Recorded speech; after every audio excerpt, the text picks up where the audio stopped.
Marriage, that's supposed to be a union between a man and a woman, right? That's the phrasing most of the world is used to. But here's the catch. That definition excludes not only LGBT couples, but also some very traditional groups. In fact, too traditional. We're talking about polygamy. Today, polygamy is illegal in almost all developed countries. Technically, the correct term for a man having multiple wives is polygyny, but we'll use polygamy here since it's more common and widely understood. In some places, these marriages simply can't be registered. In others, like the US, you can actually face criminal charges. Officially, you're only allowed to be married to one person. Try to register a second or third marriage, and you could end up in court. That said, in certain states like Utah, things are more relaxed. As long as the relationship doesn't involve coercion or fraud, cohabiting with multiple partners isn't prosecuted. Still, these unions don't have legal recognition. Polygamy may seem outdated, even absurd, especially in the context of Catholic tradition. But the truth is more complicated. Here's the paradox. Many of the world's major religions, intentionally or not, encourage polygamy at different points in history, even if they don't openly preach it today. So how did we get here? Why did some societies embrace polygamy while others push for monogamy? What role did governments play? And most overlooked of all, if polygyny is widely discussed, what about polyandry, women having multiple husbands? To unpack all this, we'll turn to history, anthropology, and yes, religion. And I'll break it down in plain language.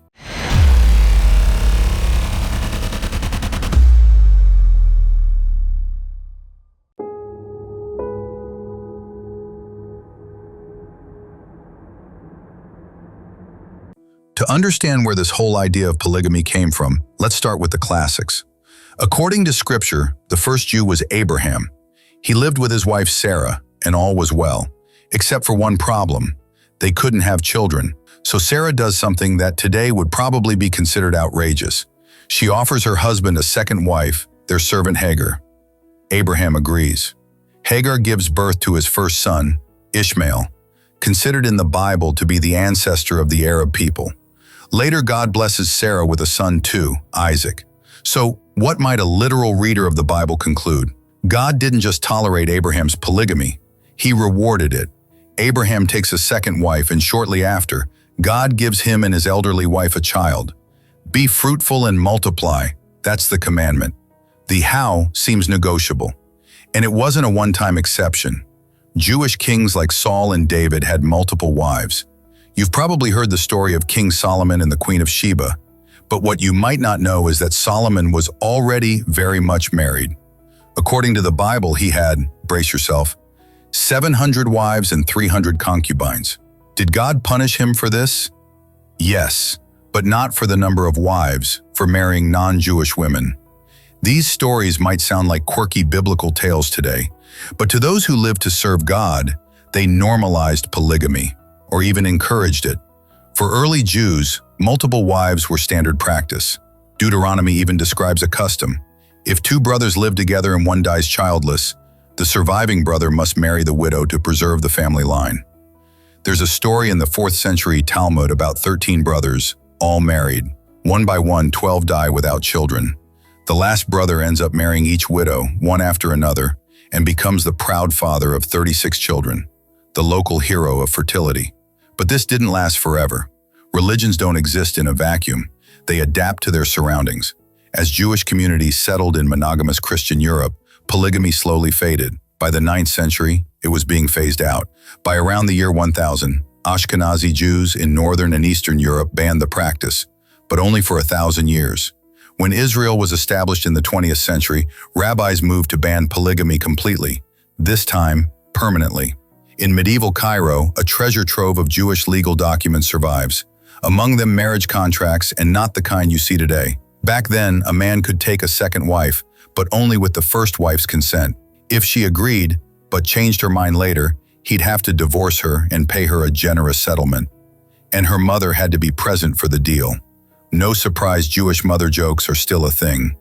The famous Jewish scholar Maimonides took a different stance. He believed polygamy was a man's right, and the wife had no say in it. But over time, rabbis won out, and polygamy was formally banned across Jewish communities. So that's Judaism. But what about Christianity, a religion that inherited many Jewish traditions? Most of us know the official stance. Catholicism and Eastern Orthodoxy reject polygamy outright. It's treated as a pagan leftover, incompatible with Christian morality. Theologians tried to defend monogamy by pointing to Christ's relationship with the church. One groom, one bride. Instead of Abraham and Sarah, the ideal was Adam and Eve, the ultimate monogamous pair. But the Old Testament was hard to ignore. St. Augustine took a middle road. He admitted that polygamy wasn't inherently wrong, especially in times of war or population crisis. In other words, it could be justified as part of natural law. One 14th century Franciscan monk even argued that polygamy was preferable to adultery or divorce. After all, it wasn't banned in the Bible, only in church canon law. So the big debate, one wife, two, or more, was only just beginning.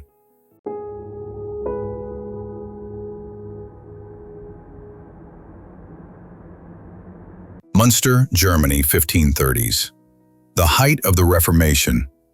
The city was home to a massive Protestant community, which, unsurprisingly, irritated the local Catholics. They accused the Protestants of all sorts of scandalous behavior, including nuns throwing away their vows and taking part in wild orgies. One particularly enthusiastic woman allegedly smeared poison on a pair of underwear and handed it to a Catholic bishop, hoping it would poison him. And yes, polygamy made an appearance too. Inspired by Old Testament figures, some Protestants claimed they had the right to take multiple wives.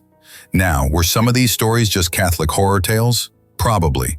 But one thing is clear. The Protestant Reformation aimed to purge anything that wasn't explicitly written in Scripture.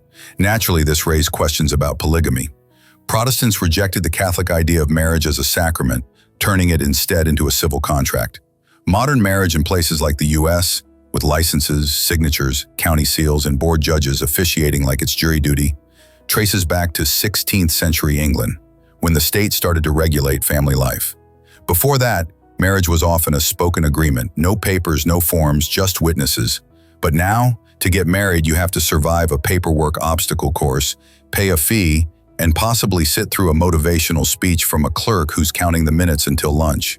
As for polygamy, it faced more resistance. The Reformation didn't appear out of nowhere. Over 1,500 years of monogamous preaching had left its mark. Ordinary people didn't exactly embrace polygamy with open arms. A sudden return to patriarchal biblical traditions might have gotten Luther or Calvin impaled by an angry mob, like meat on a spit. And none of the Reformation's leaders were interested in that kind of rebellion. Still, the idea didn't fully disappear. A chance to test it came soon enough, with none other than King Henry VIII of England. He was notorious for divorcing and beheading wives left and right. Why? Because he couldn't get a male heir. And who better to blame than all 6 of his wives? Henry had no clue about chromosomes, obviously. So Protestant theologians stepped in with a solution. Why not just take another wife? Luther himself argued that while God didn't approve of divorce, the Old Testament clearly showed that multiple wives were permitted, especially for kings. Henry took it one step further. He didn't just take a second wife, he founded his own church. Anglicanism, yes, an entire Christian denomination, still alive today, was born because one king really wanted to swap wives. But that wasn't the last time polygamy stirred debate in Christian Europe. In the late 18th century, a clergyman named Martin Madon wrote a massive treatise promoting polygamy. His logic? A man should be considered married to any woman he'd been physically intimate with. To Madon, marriage was a flesh and blood bond. And if we treated every sexual act as a divine union, the business model of London's brothels would collapse overnight. No more adultery, no more sin, clean and simple. Madon's idea wasn't just idle theorizing. It set London on fire. Pamphlets, essays, and gossip columns exploded. Aristocrats argued about it in their gentlemen's clubs. Was Madon a genius or a lunatic? And today, Christianity still quietly wrestles with polygamy. In Africa, some Catholic men live with multiple wives, and the church often looks the other way. Orthodox Christianity, on the other hand, doesn't budge. It's so attached to tradition that any conversation about polygamy ends before it starts. So what do we see here? Neither Christianity nor Judaism are strictly monogamous by nature. As for Islam, well, we all know polygamy isn't exactly frowned upon there. So if monogamy isn't rooted in religion, where does it come from?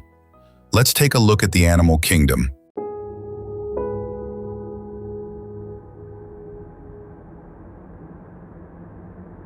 Take swans, for example. Elegant, loyal birds. They mate for life and only look for a new partner if one dies early. Sounds romantic, right? But the truth is, that kind of loyalty is rare in nature. Only about 3 to 5% of all animal species are monogamous. Humans are different, but not by much. According to the Ethnographic Atlas, which studied 1,231 societies, only 186 practiced strict monogamy. 453 were occasionally polygamous, 588 had regular polygyny, and 4 practiced polyandry. In other words, only 15% of cultures treated monogamy as the norm. That's not a lot. So where does this come from? Anthropologists like Alan Dixon argue that early humans, just like their primate ancestors, were naturally polygamous. Other biologists and physiologists agree. But as human societies got more structured, polygamy started causing problems.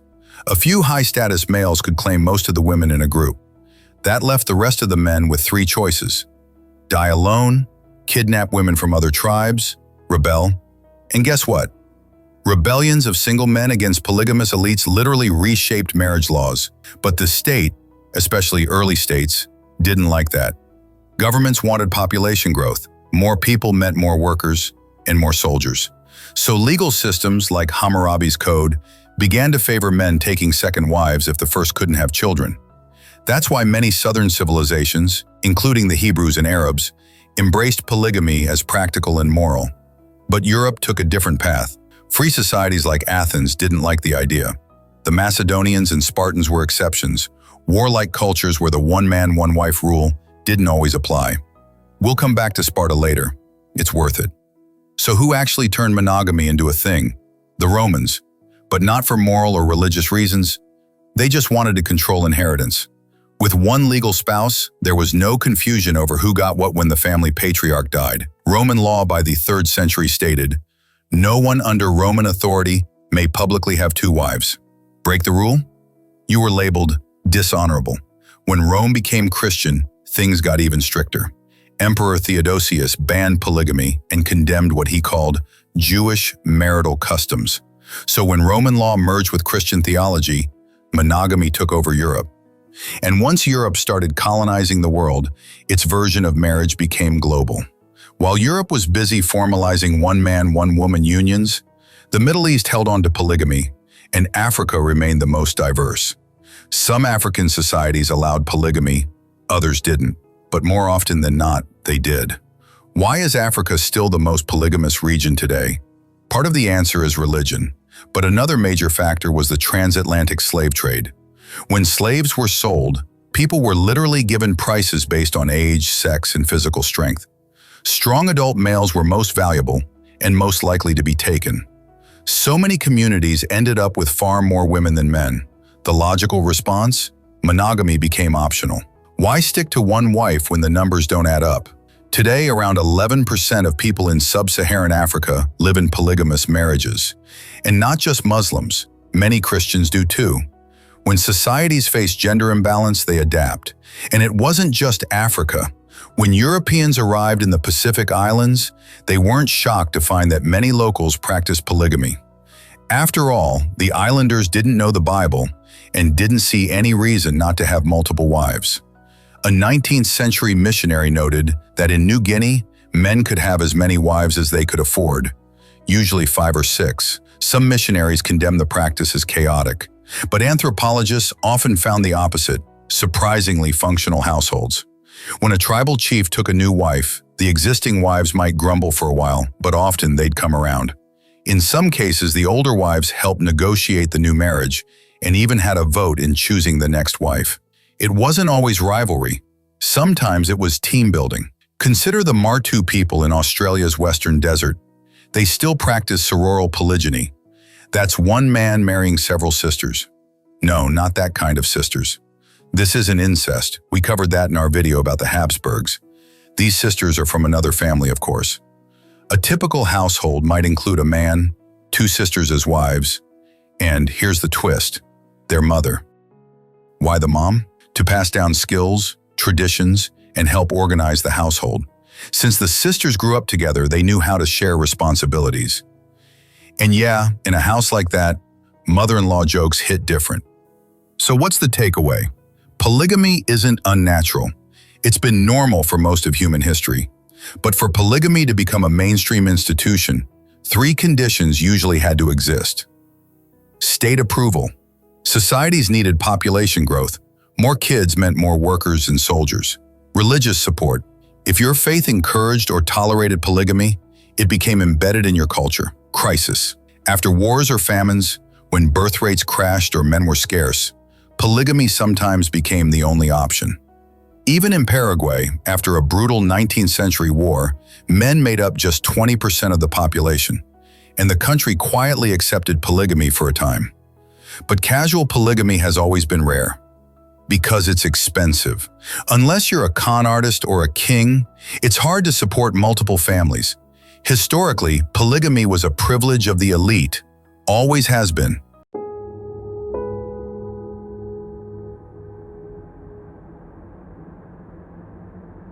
Let's travel to the era of the Turkish drama, Magnificent Century, 16th century Ottoman Empire. A scandal was brewing, one so bizarre it sent shockwave through the palace. In the old harem, whispers spread like wildfire. The concubines couldn't recall a sultan behaving this strangely. Word got out and soon viziers and pashas were nervously wondering what this deviation might mean. A European merchant even wrote that the sultan had stunned his people so much, many thought he'd been bewitched. And what was this perversion? Sultan Suleiman had become monogamous. Instead of enjoying the company of an entire harem filled with enslaved women from across the world, he fell in love with a captured Russian girl named Roxolana. Fans of Magnificent Century know exactly what I'm talking about. Roxolana quickly overshadowed the entire court. She had such a hold over Suleiman that he forgot about the rest of his harem.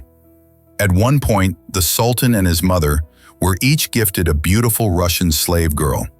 When the women arrived at the palace, Roxolana threw such a furious tantrum that the Sultan's mother, who had offered her girl to Suleiman, had to apologize repeatedly. Just like that, a Slavic woman named Alexandra dismantled centuries of polygamous tradition. Similar power plays happened in China. Technically, Chinese emperors were monogamous, with one major asterisk. They were surrounded by concubines. Every noble man in China considered it honorable to have several handmaidens to keep him warm at night. The emperor's official wife ruled over the mini-harem, and her greatest virtue was mastering jealousy. One historical account describes how an empress personally selected concubines from conquered territories for her husband, earning praise for not just suppressing envy, but also maintaining harmony among the women. But Roxolana-style drama wasn't unheard of in the East either. Some concubines completely captivated their rulers. Emperor Chen Shubao, for example, was so obsessed with one concubine that she literally sat on his lap during government meetings and gave her opinions. Spoiler, he ended up the last ruler of his dynasty.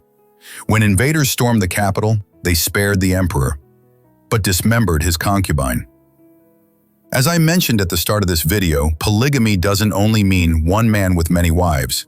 There were also societies where a woman had multiple husbands. And yes, we need to talk about them.